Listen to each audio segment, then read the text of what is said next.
Diesel had been borrowed from the other railway to assist on Thomas's branch line, but he'd been very troublesome during his stay.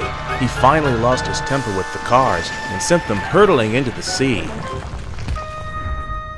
Sir Topham Hatt was not pleased when he heard the news. The cars were hoisted safely from the sea, but the stone was lost. Sir Topham Hatt spoke severely to Diesel. "The harbour master has told me everything. Things worked much better here before you arrived. I shall not be inviting you back. Now, Duck and Percy, I hope you won't mind having to handle the work by yourselves again." "Oh no, sir. Yes, please, sir," replied the engines. Whistling cheerfully, the two engines went back to work, while Diesel sulked slowly away.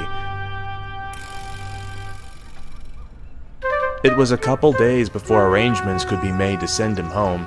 In the meantime, he was left on a cold, empty siding at Farquhar. Any time they saw him, the steam engines would hiss at him and blow steam his way, and the freight cars teased and giggled at him, making him very cross. One day, Daisy the diesel rail car was traveling downhill. She was enjoying the nice summer day when she felt something warm and wet splash against her wheels. "Whew, what's that?" she wondered. At the next station, she complained to her driver. "I feel hot, and my joints feel stiff," she moaned. Her driver inspected her. "You've lost oil," he said. "Must be a leak somewhere. Bertie will have to take your passengers." A little while later, Thomas arrived with Annie and Clarabelle, full of people on their way home from market. He started confidently up the hill, but then he slipped on Daisy's oil, and he slithered to a stop.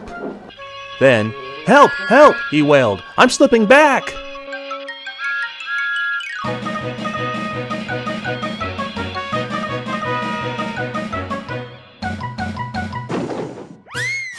"Well, that's torn it," said the conductor.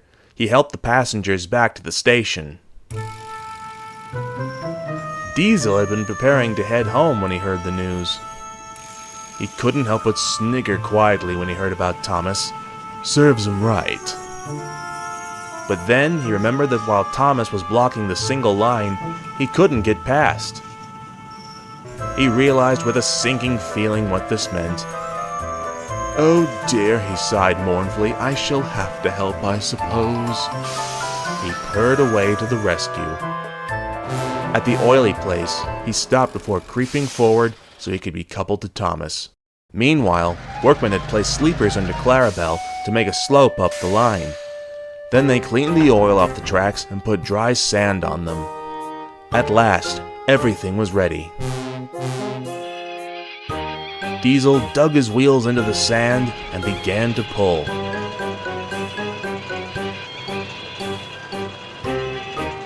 With sanded rails, Thomas could help too.